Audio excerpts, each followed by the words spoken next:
నాకు ఊహ తెలిసినప్పటి నుంచి ఇంతవరకు పార్లమెంటు సభలో ఇలాంటి పాయింట్స్ మాట్లాడిన వ్యక్తి నేనైతే ఇంతవరకు చూడలేదు. బహుశా ఇంకా ఫ్యూచర్లో చూస్తామో లేదో కూడా తెలియదు. ఎందుకంటే అలాంటి పాయింట్స్ మాట్లాడినాడు ఈయన. సో ఆయన ఎవరు ఏంటి అని చెప్పేసి ఆయన గురించి నేను క్లియర్ కట్గా చెప్తాను. ఫుల్ వీడియోని అయితే చూడండి. ఫస్ట్ అయితే ఛానల్ అయితే సబ్స్క్రైబ్ చేసుకోండి. సో ఎవరంటే AAP party, Aam Aadmi party member of parliament అయిన రాఘవ్ చెద్దా, ఈయన ఎంపీ. సో ఈయన మాట్లాడిన పాయింట్స్ ఏంటంటే ప్యూర్ మిడిల్ క్లాస్ పర్సన్ ఎటువంటి ప్రాబ్లమ్స్ ఫేస్ చేస్తున్నాడు అసలు ఏంటి అని చెప్పేసి క్లియర్ కట్గా అసలు అసెంబ్లీలో ఇంతవరకు అలాంటి పాయింట్స్ పిన్ టు పిన్ అసలు ఎవరు క్వశ్చనింగ్ చేయలేదు, అలా క్వశ్చనింగ్ చేశాడు. ఒకటి ఫస్ట్ మాట్లాడిన పాయింట్ ఏంటంటే అసలు హైలైట్ పాయింట్. అసలు ఇలాంటి పాయింట్స్ అయితే పక్కా నాకు తెలిసి ఏ పొలిటీషియను అసలు ఎవరు యాక్సెప్ట్ చేయరు. మ్యాక్సిమం 90% యాక్సెప్ట్ చేయరు. ఎందుకంటే ఈ పాయింట్ యాక్సెప్ట్ చేస్తే ఖచ్చితంగా వాళ్ళకి ఎఫెక్ట్ అవుతుంది. ఆ పాయింట్ ఏంటో తెలుసా? ప్రతి పర్సన్కి ఓటేసి ఒక లీడర్ని సెలెక్ట్ చేసుకునే ఆప్షన్ ఉంటుంది కదా. సో ఆ లీడర్ని సెలెక్ట్ చేసుకొని ఆ లీడర్ ఎన్నిక అయిన తర్వాత ఆయన పాలన నచ్చకపోతే, ఆయన ఏమీ చేయకపోతే, ఆయన వల్ల ఎటువంటి మనకు లాభం లేకపోతే, ఏ ఓటైతే వేసి ఆయనని సెలెక్ట్ చేసుకున్నారో ఎంచుకున్నారో ప్రజలు, అలాగే ఆయనని మళ్ళీ అంటే తీసేసి అవకాశం ఎందుకు లేదు, ఆ ఆపర్చునిటీ కూడా ప్రజలకు కల్పించాలి, ఖచ్చితంగా అలాంటి ఆప్షన్ పెట్టాలి అని చెప్పేసి పార్లమెంట్లో రైజ్ చేశాడు. ఏ పొలిటీషియన్ ఇలాంటిదైతే పక్కా యాక్సెప్ట్ చేయడు. ఎందుకంటే ఒకవేళ దీన్ని యాక్సెప్ట్ చేశాడు అనుకో ఏం జరుగుతుంది తెలుసా?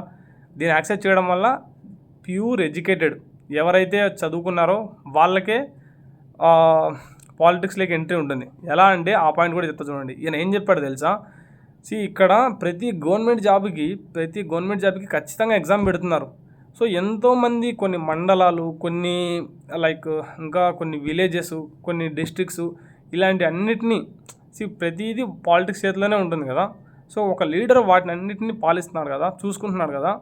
అలాంటిది అంత బాధ్యతగైన పదవిని నిరక్షరాస్యులు కొందరు ఉంటారు కదా. సో వాళ్ళకి అవకాశం కాకుండా చదువుకున్న వాళ్ళకు కూడా అవకాశం ఇవ్వాలి కదా. సో ప్రతి గవర్నమెంట్ జాబ్కు ఎగ్జామ్ ఉన్నప్పుడు దీనికి ఎగ్జామ్ ఎందుకు లేదు? ఇది ఆయన క్వశ్చన్ చేశాడు పార్లమెంట్లో. ఈ పాయింట్ చూసాక నాకైతే మైండ్ గాన్ అసలు. ఎందుకంటే ఇటువంటి పాయింట్ ఏ పొలిటీషియన్ ఎప్పుడూ మాట్లాడు. సో ఈ పాయింట్గా అగ్రీ చేస్తే 90% ప్యూర్ ఎవరైతే నాలెడ్జ్ ఉంటుందో వాళ్ళే పాలిటిక్స్లోకి వచ్చి వాళ్ళే ప్రజల కష్టాలని కానీ వాళ్ళ ప్రాబ్లమ్స్ని కానీ ఈజీగా క్యాచ్ చేసి కొంచెం ముందుకైతే ఆ ఊరిని ఇంకా డెవలప్ చేయడానికైతే చేయగలుగుతారు ఏదైనా కానీ. ఈ పాయింట్ చాలా హైలైట్ పాయింట్. ఎందుకు తెలుసా? ఎందుకంటే ఒక పర్సన్ ఖచ్చితంగా ఒక ఎగ్జామ్ క్లియర్ చేసి అక్కడ ప్రెసిడెంట్ కానీ విలేజ్ ప్రెసిడెంట్ కానీ లేదంటే ఎమ్మెల్యే కానీ ఎంపీ కానీ ఏదైనా కానీ ప్రతి దానికి ఎగ్జామ్ పెట్టాలి. ఎగ్జామ్ క్రాక్ చేసిన వాళ్ళకి ఆ పదవి, అది కూడా డైరెక్ట్ పదవి కాదు, ప్రజలు ఎన్నుకుంటున్నారు. ఇది హైలైట్ కదా పాయింట్. ఎందుకంటే ఏ ప్రజలకైతే ఓటేసి ఓటు హక్కు ఉండి ఓటేసి ఒక లీడర్ని ఎన్నుకుంటున్నారో అలాగే వాళ్ళని తీసేసి హక్కు కూడా ఇవ్వాలి కదా ప్రజలకి. ఎందుకంటే వాళ్ళ పాలన నచ్చలేదు, వాళ్ళు ఏమీ చేయట్లేదు, దోచుకుంటున్నారు, తింటున్నారు అని తెలిసింది. ప్రజలకు అప్పుడు అవకాశం ఇవ్వాలి కదా అనే సెన్స్లో ఈ రాఘవ్ చెద్దా గారు ఈ క్వశ్చన్ అయితే పార్లమెంట్లో అడిగారు. అప్పుడు నాకేమనిపించింది తెలుసా? పార్లమెంట్లో ఉండే ఏ పర్సన్ కూడా ఆయనను అగ్రీ చేస్తూ ఒక్కరు కూడా సపోర్ట్ చేయకుండా అలా ఉండిపోయారు అందరూ లిటరలీ.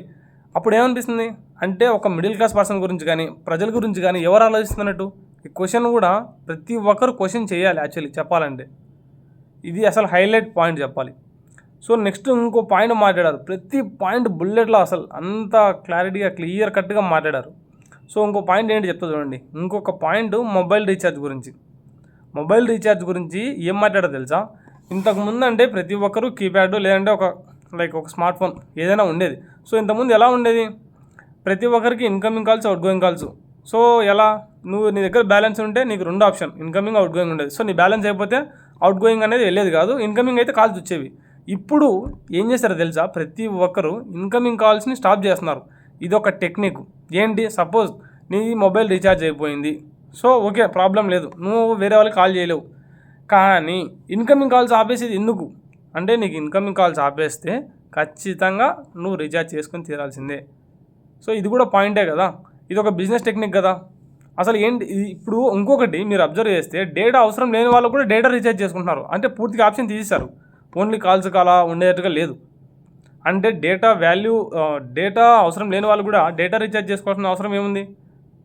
ఇంకొకటి ఇన్కమింగ్ కాల్స్ స్టాప్ చేయాల్సిన అసలు అవసరం ఏముంది? అలా చేయకూడదు కదా. సో ఇది కూడా క్లియర్ కట్ పాయింట్. ఎందుకు ఇలాంటి పాయింట్స్ నాకు అనిపించింది, ఎందుకు ఇలాంటి పాయింట్స్ పార్లమెంట్లో ప్రతి ఒక్కరు మాట్లాడలేదు అంటే వాళ్ళకు బాధ్యత లేదా? వాళ్ళని ప్రజలే కదా ఎన్నుకుంది. ప్రజలు ఎన్నుకున్నప్పుడు ప్రజలకు ఏదైతే ఫేస్ చేస్తున్నారో వాటి గురించే కదా క్లియర్ కట్గా మాట్లాడాల్సింది. సో నాకు ఈ సెకండ్ పాయింట్ ఇది కూడా క్లియర్ కట్గా నాకు హైలైట్ అనిపించింది. సో మీకేమనిపించిందో కూడా నాకు కామెంట్లో కామెంట్ చేయండి దీని గురించి కూడా. ఇంకొకటి ట్యాక్స్ గురించి థర్డ్ పాయింట్. ప్రతి ఒక్కరూ ఇక్కడ ట్యాక్స్ కట్టే వాళ్ళు ఎవరైతే ఉంటారో మ్యాక్సిమం దాంట్లో కంపెనీల కంటే ఒక మిడిల్ క్లాస్ పర్సనే డైరెక్ట్గాను ఇండైరెక్ట్గాను 2 విధాల ట్యాక్స్ పే చేస్తున్నాడు. సో ఆయన ట్యాక్స్ పే చేసిన దానికి ఆయన సేవింగ్స్ ప్రతి ఒక్కటి ఇంకా అన్నీ క్లోజ్ అయిపోతున్నాయి తప్ప ఆయన డెవలప్మెంట్ గ్రోత్ అనేది అతనికి ఎక్కడ కనిపించట్లేదు. సో గవర్నమెంట్ కూడా దీని మీద ఇనిషియేటివ్ తీసుకోవాలి కదా. అంటే ట్యాక్స్ కరెక్ట్గా కట్టేవాడేమో ఇంకా పేదవాడు కానీ మిడిల్ క్లాస్ కానీ అందరూ అలానే ఉండిపోతున్నారు, డెవలప్మెంట్ లేదు కదా అనే సెన్స్లో ఆయన క్లియర్ కట్గా మాట్లాడినాడు. ఒక కంపెనీ పే చేసిన దానికంటే ఒక మధ్యతరగతి వాడే డైరెక్ట్గాను ఇండైరెక్ట్గాను 2 విధాల ట్యాక్స్ని అయితే పే చేస్తున్నాడు అని క్లియర్ కట్గా ఆయన పార్లమెంట్లో ఈ క్వశ్చన్ అయితే రైజ్ చేసినాడు. అది కూడా నాకు కరెక్టే అనిపించింది. ఒక ట్యాక్స్ పే చేయడం వల్ల ఏ బిల్స్ లైక్ నీకు మొబైల్ బిల్ కానీ, కరెంట్ బిల్ కానీ, లేదంటే గ్యాస్ బిల్ కానీ, ఏ విధంగాను పెట్రోల్ కానీ ఏవైనా కానీ అన్నీ పెరుగుతూ పోతున్నాయి తప్ప తగ్గడం అనేది లేదు. సో నీకు గ్రోత్ ఎలా ఉంటుంది? డెవలప్మెంట్ అనేది ఇలాగే ఇక్కడే ఆగిపోతుంది. సో దీని మీద గవర్నమెంట్ కూడా ఏం చేయాలి? గవర్నమెంట్ కూడా దీని మీద ఇనిషియేటివ్ తీసుకొని దానికి తగ్గట్టు చేయాలి కదా అని చెప్పేసి అసలు ఇలాంటి క్వశ్చన్ అడిగినప్పుడు రాఘవ చెద్ద గారు ఈ క్వశ్చన్ అడిగినప్పుడు పార్లమెంట్ మొత్తం సైలెంట్ అయిపోయి ఇంకా ఫైనాన్స్ మినిస్టర్ ఎవరైతే ఉన్నారో వాళ్ళు కూడా అసలు ఇంకా షాక్ అనే ఎక్స్ప్రెషన్తో ఉండిపోయారు మీరు కానీ ఆ వీడియో చూస్తే.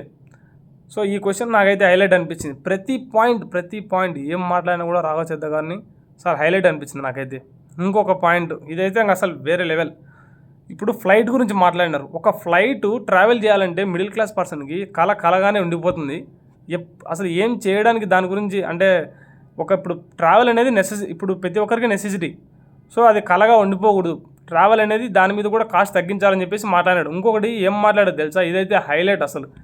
ప్రతి ఫ్లైట్ సర్వీస్ వాళ్ళు ఏం చేస్తున్నారంటే 1 kg ఎక్స్ట్రా అయినా కూడా 1 kgకి 1000 ఎంతో కొంత అమౌంట్ అయితే అలా ఛార్జ్ చేస్తున్నారు.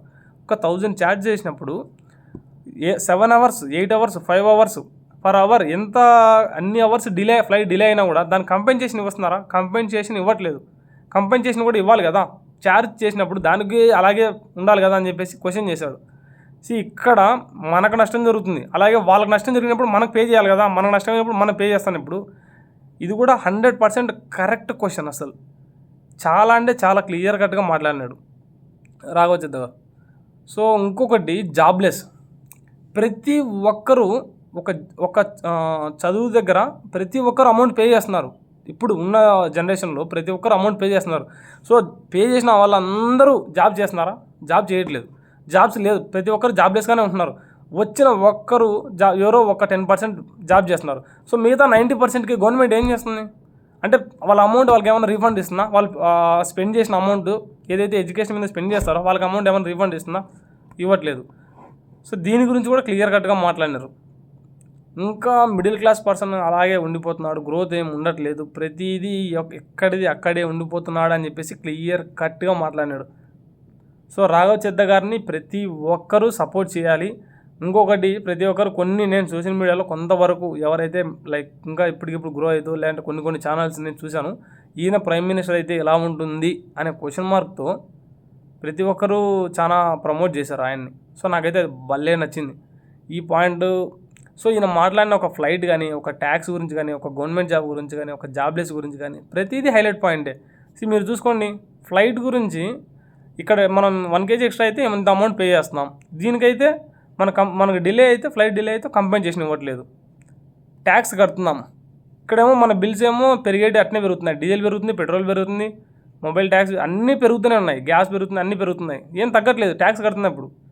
సో ఇది క్లియర్ కట్గా మాట్లాడినాడు. ఒక ఎంపీని కానీ ఎమ్మెల్యేని కానీ ఎవరినైనా మనకు ఎంచుకునే అవకాశం ఉన్నప్పుడు వాళ్ళని తీసేసే అవకాశం కూడా మనకు కల్పించాలి అని చెప్పేసి క్లియర్ కట్గా మాట్లాడినాడు. ఇది కూడా కరెక్టే కదా.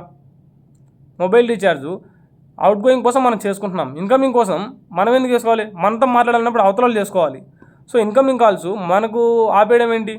సో అది కూడా లాజికే కదా, అంటే వాళ్ళ బిజినెస్ టెక్నిక్. ఇది కూడా మాట్లాడినాడు. ఇంతమంది పార్లమెంట్ మెంబర్స్ ఉండగా ఆయన ఒక్కడే మాట్లాడుతున్నప్పుడు ఆయనకు సపోర్ట్గా మిగతా వాళ్ళు ఎందుకు మాట్లాడలేదు? ప్రజల గురించే కదా, ప్రజలే కదా అందరిని ఎన్నుకునింది. సో ప్రజల గురించే కదా ప్రతి ఒక్కరు ఆలోచించాల్సింది. సో ఇప్పుడు క్వశ్చన్ చేయాల్సింది ఎవరంటే సోషల్ మీడియా. ప్రతి ఒక్కరు సోషల్ మీడియాలో ఎవరైతే ఉంటారో చాలామంది మిలియన్ సబ్స్క్రైబర్స్ ఉన్నారు, వాళ్ళందరూ సైలెంట్గా ఉంటున్నారు. వాళ్ళు ఎందుకు అలా ఉంటున్నారు అంటే వాళ్ళు మాట్లాడితే క్వశ్చనింగ్ చేస్తే వాళ్ళకి ఏమన్నా ప్రాబ్లం అని చెప్పేసా? సో ప్రతిదీ ఇప్పుడు సోషల్ మీడియా చేతిలోనే ఉంది. ఇంపాసిబుల్ అనుకున్నది కూడా పాసిబుల్ అవుతుంది. సో ప్రతి ఒక్కరు క్వశ్చనింగ్ చేయాలి.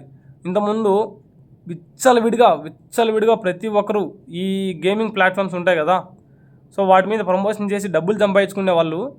సో వాళ్ళ మీద ప్రతి ఒక్కరు సోషల్ మీడియాలో ఒకరు ఫైట్ చేశారు. ఆ ఫైట్ చేసిన వెంటనే ప్రతి ఒక్కరు ఆల్మోస్ట్ 90% అంతా క్లోజ్ అయిపోయింది. సో ఇప్పుడు కూడా ప్రజల చేతిలోనే ఉంది. ఇప్పుడు కూడా ప్రజలే మిలియన్ సబ్స్క్రైబర్స్ ఎవరైతే ఉంటారో ప్రతి ఒక్కరికి నేను క్లియర్ కట్గా చెప్తున్నాను. ఈ పాయింట్స్ మీద రైట్ చేయాలి, ఈ పాయింట్స్ను హైలైట్ చేయాలి.